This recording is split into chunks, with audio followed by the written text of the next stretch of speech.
Right. Hello again. I'm Ashwin Mehta, and I'm here with the eminent and amazing Dr. Taryn Hess. Taryn, welcome. Thank you. I'm excited to be here and to continue to talk about something very, very special to both of us, data literacy and, of course, AI literacy and all of the things that go with that. Absolutely. We've been hard at work for almost a year now writing a paper, right? Yes.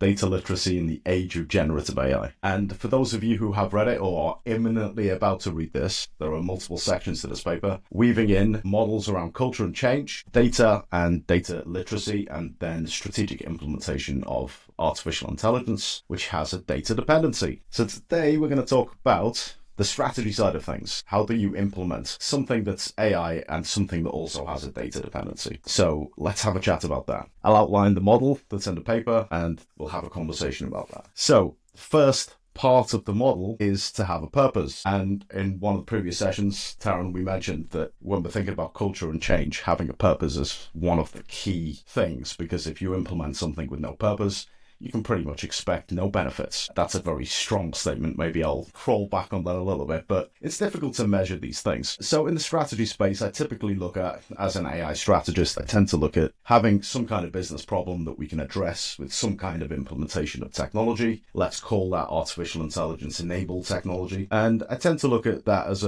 here's where you currently are, and here's where maybe we need some transformation. And you might have some implementation of some things along the way, but ultimately you want to have a business problem that's measurable, and you can have some success criteria afterwards to say, the thing we did mattered. We have some measurable impact. We have something that's changed through the course of the implementation that we've done. And that's really that strategy piece, purpose, and then some kind of treatment that gives you some kind of expectation of change. How is that, if it is at all, different to your model of culture and change in this space? Well, I'm going to double down on your statement first. Know where you're going. You're not going anywhere, right? So that's where all of this comes into place. You have to have a vision or North Star, whatever you want to call it, a purpose, a strategy. Otherwise, what are you trying to accomplish? And then you tie all of that to, of course, us data people, right? We want some metrics tied to that so that you can see performance and make sure you're, progressing along the way. And then when you throw culture into it, which is that,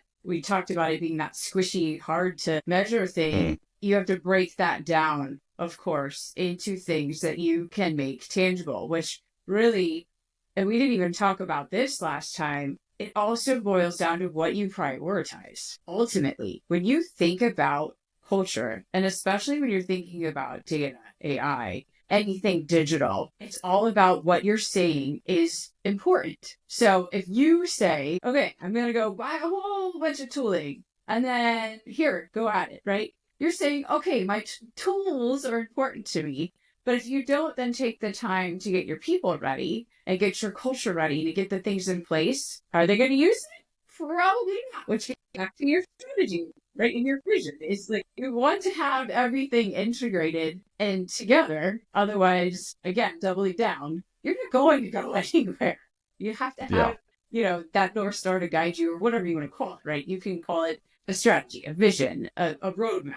But without that, it's not going to happen. Absolutely. And I think we're both in the sort of learning or human capital space, but it's something that in the past I've seen with tech implementations. We're going to implement a particular bit of tech across an organization, and we're going to say, right, we've done the tech bit. Everybody's got access. We maybe do a little bit of, here's a user guide, right? Off we go. And then a year later, we all complained that actually nobody's using this shiny bit of tech that we went to the market and we implemented. It's like, well, nobody knows it's there. And if they do know it's there, maybe the user interface isn't great, or maybe it's not useful to the end user, but it's vitally useful to leadership or the tech team or whatever it is. So yeah, we need to be considering people throughout. And this is part of this change management thing, right?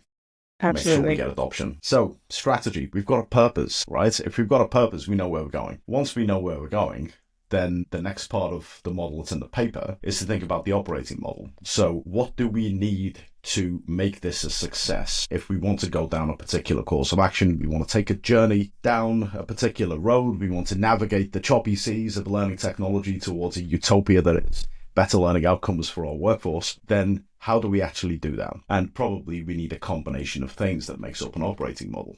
Now, typically I would think about the operating model to be people, processes, maybe premises if we're still in a world where we're entering an office. If we have manufacturing facilities, if we have specialized facilities, we can think about those. So people, process, premises. Then we have technology and data. We have supply chain, of course. We need to think about suppliers. And then we have things like money, finance, budgets. How much is this going to cost? So accompanying a strategy, we would need to think about all of these things. But I guess the question that I typically get asked is, why would we think about these things before we just go and do a tech implementation? And part of that is that we need to think about governance. We need to think about oversight. And in the AI space, particularly, we need to think about, do we have the right roles? Do we have people who are responsible and accountable for things like ethics, things like governance, things like cybersecurity, data privacy, and all of these things? What about leadership? Who's steering the ship as we go down a particular course? So I would say that next bit has a little bit of governance in it, but it's primarily an operating model piece. And that then allows us to do something else, to go down this particular road or particular course of action. How is that the same or different to culture change and people change? Exactly the same. And then my add-ons to that. So like literally the same. The add-ons though is not just do we have the right roles in place? What are the skills that we need? Again, back to that vision and that purpose that we need for these different roles within our operating model, looking at the gaps that we may or may not have. Where do we need to shuffle people around? Where do we need to upskill? And, then it gets to some of the harder questions around who do we keep? Who do we shift, right? Like, do we shift them into a different career pathway? Do we then look at building out something else? And then also, like, you have to have the right mindset with it. So it's not just looking at these are the skills I need on paper. Who is ready and willing to, yes, champion, so that's a piece of it, but to join us on our journey. So you have to have all of that baked into the roles of your operating model. And then, of course, all of that tied into the processes piece as well. All of that is critical when it comes to changing culture, when it comes to transformation. You have to have all of these pieces of infrastructure in place to make it real. It's not enough to just say, okay, we want to do this. We're all going to sing Kumbaya together, right? You've got to get the infrastructure in place as well. Right? Like, we get excited about this, but then, a month, like you said, after like a year out, months out,